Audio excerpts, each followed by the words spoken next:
Quand je suis dans les vestiaires, 5 minutes avant de sortir, que mes gants sont lacés, quand je sors, j'ai une confiance suprême. Mais j'ai peur de mourir. J'ai totalement peur. J'ai peur de tout. J'ai peur de perdre. J'ai peur d'être humilié. Mais je suis complètement confiant. Plus je me rapproche du ring, plus je suis confiant. Plus je me rapproche, plus je suis confiant. Tout au long de ma préparation, j'ai eu peur de cet homme. Je me disais que cet homme serait capable de me battre. Même la nuit, je rêvais qu'il me battait. J'étais toujours effrayé par lui. Mais plus je me rapproche du ring, plus je suis confiant. Et une fois sur le ring, je suis un dieu. Personne peut me battre. Je marche autour du ring, je ne quitte jamais des yeux mon adversaire. Mes yeux sont fixés sur lui, même s'il est prêt, motivé et que lui aussi est impatient de me tomber dessus. Je continue de le fixer du regard. Je continue de le fixer, je continue de le fixer. Et quand je vois une faille dans son armure, boum. S'il baisse les yeux, je sais que je l'aurai. Puis quand il arrive au centre du ring, il me regarde toujours avec son regard perçant comme s'il n'avait pas peur. Mais il a déjà fait cette erreur de baisser les yeux un dixième de seconde. Et dans ce cas-là, c'est fini pour lui. Il se battra pendant 2 ou 3 rounds, mais je sais que j'ai déjà brisé son âme. Pendant le combat, je suis extrêmement confiant. Je bouge ma tête, il envoie ses coups, j'esquive et je riposte. Je le frappe au corps, je le frappe très fort. Et je le frappe. Quand je le frappe, je sais qu'il n'est pas capable de résister à ce genre de coups. 1, 2, 3 coups. Je le frappe en série et il tombe. Il est KO et je gagne le combat. Mike Tyson, le plus grand combattant de tous les temps. Un bon combattant n'est pas nécessairement le plus grand combattant de tous les temps. Tout dépend de là où il veut aller. Un bon combattant doit être impliqué, engagé et discipliné. Faire ce que tu détestes faire, mais le faire comme si tu l'aimais. Te mettre constamment à l'épreuve. Te forcer à atteindre tes limites, tu vois. Si tu vois que tu aimes une femme, alors écarte-toi de cette femme.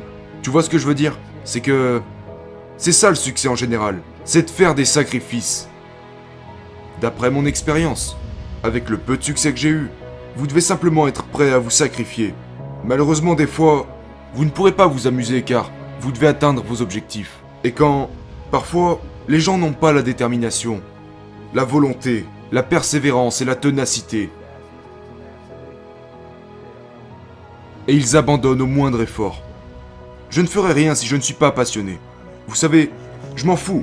Je m'en fous si je n'ai pas d'argent. C'est ce que je sais au sujet de la paix et du bonheur. Que si vous ne le faites pas avec passion et amour, ou que vous le faites juste pour l'argent, le résultat émotionnel sera désastreux. Je parle d'après mon expérience. C'est vraiment quelque chose que je sais. Je sais que ça doit être par passion et par amour pour ce que je fais. En tant que petit boxeur en termes de taille, comment vous débrouillez-vous contre ces grands boxeurs avec cette grande allonge? Oh, je sais pas. C'est pas forcément la taille du gars qui compte. Tout vient de l'esprit et de la compétitivité. Si un gars veut se battre, il a beau faire 1m30 et combattre un gars de 2m10. Si tu veux te battre, tu vas te battre et tu le feras bien. Si tu veux vraiment le faire, tu le feras et tu le feras bien. Ce que j'ai découvert dans la vie, au fil du temps, c'est que vivre, c'est perdre. En vieillissant, nous perdons nos cheveux, nous perdons nos dents, nous perdons nos mères, nos pères, nos sœurs, mais ceux qui parviennent à surmonter les pertes, à transcender l'adversité et qui sont prêts à se battre à tous les moments de la vie, sont ceux qui parviennent à se dépasser et à faire passer le message à d'autres personnes qui sont dans le même domaine particulier qu'ils le sont. Pour être le meilleur, tu vois ce que je veux dire? Tu dois aussi être prêt à échouer considérablement. Tu sais, tout dépend de la façon dont vous gérez les échecs.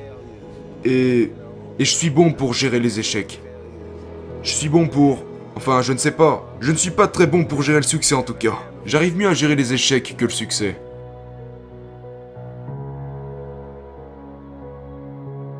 Je sens que je suis né pour gagner, parce que je n'ai aucun autre intérêt pour quoi que ce soit. N'importe quel combattant est un combattant autonome. Tu es un combattant, je suis un combattant. Tout le monde dans cette pièce, même le journaliste, nous sommes tous des combattants. Mais tout le monde ne se lève pas tous les matins pour aller courir. Ne va pas au gymnase tous les matins. Et tout le monde n'a pas la discipline d'attendre 2 à 3 heures dans les vestiaires. Et puis monter sur le ring. Et faire ce qu'on leur a appris pendant toutes ces années à l'entraînement. Et c'est ce qui sépare un champion d'un combattant médiocre. Et le talent? Le talent? Je ne crois pas au talent. Certaines personnes ont du talent. Ça aide d'avoir du talent. Mais face à beaucoup de détermination et de volonté, le talent ne fait pas long feu. Il faut avoir de la volonté pour gagner. Mon ancien travail consistait à infliger de la douleur. Mais les gens ne pensent pas au facteur intimidation.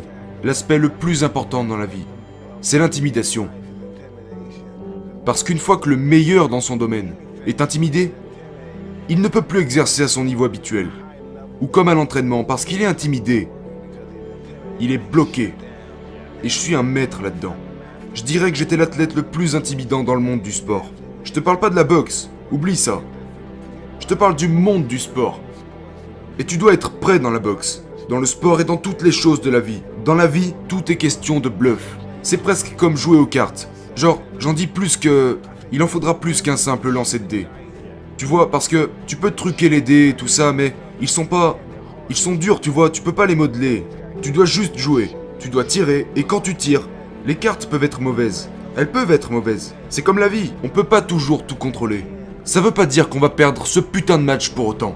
Tu vois, on reste dans la course. Et on tient jusqu'au bout. Et c'est la même chose dans les combats ou dans la vie. C'est pas parce qu'on est né au mauvais endroit, dans les égouts, sous les gouttières, ça veut pas dire qu'on va y rester. Si on a la volonté, l'ambition, la persévérance, pour pouvoir endurer la douleur, nous devons endurer cette douleur. On doit apprendre à endurer la douleur.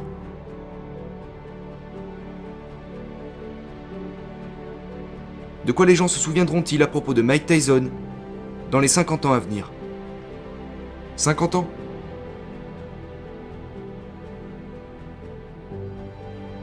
Je ne sais pas, que j'aurais été la machine de combat la plus féroce et destructrice que Dieu n'ait jamais créée. Ouais, un truc comme ça.